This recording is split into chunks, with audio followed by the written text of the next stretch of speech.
Okay, so something happened in Kenya that I honestly didn't think would happen this fast. The government, the actual government, just committed 1 billion shillings to the creative economy. 1 billion. They set up a creative economy office at State House. President Ruto personally said that 30% of all government advertising is going to creative platforms. And they've officially, legally, for the first time ever, recognized YouTubers, TikTokers, podcasters, gamers, and digital content creators as creatives under Kenyan law. Let that land for a second. If you're a content creator in Kenya, you just got recognized by the state. That's not nothing. But, and this is a big but, the Creative Economy Bill that's meant to back all this up has some things in it that we really need to talk about, because the fine print matters. It always does. Right, so let me break down what's actually in the bill, because most people haven't read it and the headlines have been all over the place.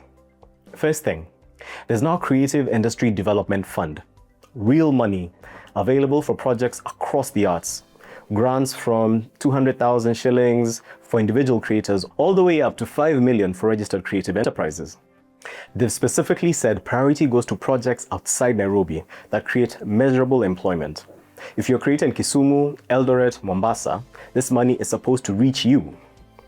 Second, the bill creates a credit guarantee scheme. Now, this is huge because right now, less than 5% of creative businesses in Kenya can get a bank loan.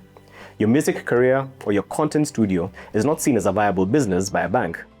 This scheme is supposed to change that by backing creatives when they go to access finance. Third, the Kenya School of Film and Creative Arts. Now, I have some thoughts about the name of this. We'll get there. But in principle, formalizing training for the creative sector is important. And it includes something called recognition of prior learning, which basically means if you've been doing this for 10 years without a certificate, the system will now acknowledge that. Fourth, and this is the one that directly affects everyone watching this. For the first time, vloggers, gamers, animators, podcast producers, and digital content creators are formally recognized as creatives under Kenyan law. You're in the system. You can register, you can access benefits. Now that's a meaningful shift. I don't want to minimize it. Okay, so I told you there was a big but. Okay, here's the first one. The bill is called the Creative Economy Bill, but if you actually read through the institutions it creates, the Kenya Audiovisual and Cinema Commission, the Kenya Audiovisual Regulatory Authority, the Kenya School of Film and Creative Arts, what do all of these have in common? Film. They're all film institutions. Now, Kenya's music industry generates billions every year. Theatre is a cornerstone of communities from Nakuru to Nairobi. Visual arts, fashion, crafts, these are real sectors, real people, real livelihoods. And in this bill, they get a mention in the preamble and very little else. There's no dedicated institution for music in this legislation, no funding body specifically for fashion or visual arts. Critics have called it directly an audiovisual concession dressed in inclusive language. Now that's a sharp way to put it. And it's not entirely wrong. Second issue, the bill explicitly says in Section 5, Section 2, this act shall not apply to aspects relating to intellectual property rights. Think about that for a second. A creative economy bill that doesn't cover IP.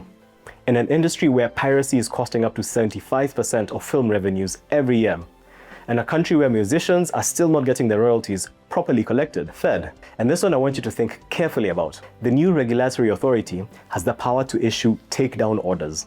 They can force the removal of audiovisual content they deem unclassified or in contravention of, and I'm quoting now, cultural considerations and public interest. Those are very vague words, and vague words in legislation get used in very specific ways later on. I'm not saying it'll happen, I'm not saying when. Someone can take down your content based on cultural considerations. You want to know exactly what that means. And right now, nobody does. All right, enough analysis. Let me tell you what this actually means practically. If you're a creator in Kenya, register. Seriously, the benefits and incentives under this act are only available to people whose names are on the Creative Industry Guild roll. Now that's a real thing. You can register through the KCEA portal or kcea.go.ke or at any Huduma Center across the 47 counties. You need your ID, your KRA PIN, and proof of creative work. A monetized channel, a published portfolio, documented commissions, anything. Do it now. not later, because the first funding cycle is already open and slots are filling. If you're a brand organization, 30% of government advertising going to creative platforms is not just good news for creators, it's a signal. The government just told you where the market is moving. Brands that build verified creator pipelines now will be ahead of every brand that waits for this to become obvious. If you run an impact organization or a donor-funded program, this is your moment to make the case that social impact work counts as creative economy work. The bill defines creative economy broadly as knowledge-based economic activities, a behavior change campaign, a civic education program, a health communication initiative.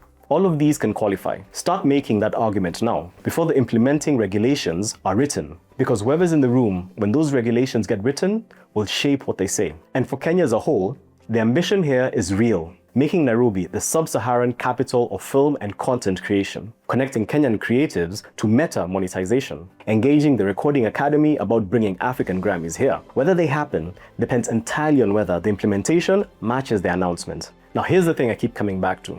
Korea's creative economy revolution didn't happen because they passed a law. It happened because they passed a law and then built the institutions, funded them properly, stayed consistent for 30 years. Kenya has the law, or close to it. What we're watching now is whether the institutions that follow actually work, whether the fund reaches the creator in Eldoret, not just the production house in Westlands, whether the credit guarantee scheme actually convinces banks to lend to a 24-year-old musician, whether the takedown powers get used to protect audiences or to silence voices.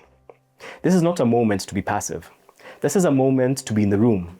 If you're a creator, register now and show up. If you're a brand, invest in creators now. And if you're an impact organization, make the case for your work as part of this ecosystem. This bill isn't perfect. I've told you some of the ways it falls short, but it's the beginning of something that matters. And the beginning is actually the most important moment, because whoever shapes the conversation at the start shapes what gets built. That's us. That's this industry. And we're just getting started. See you in the next one.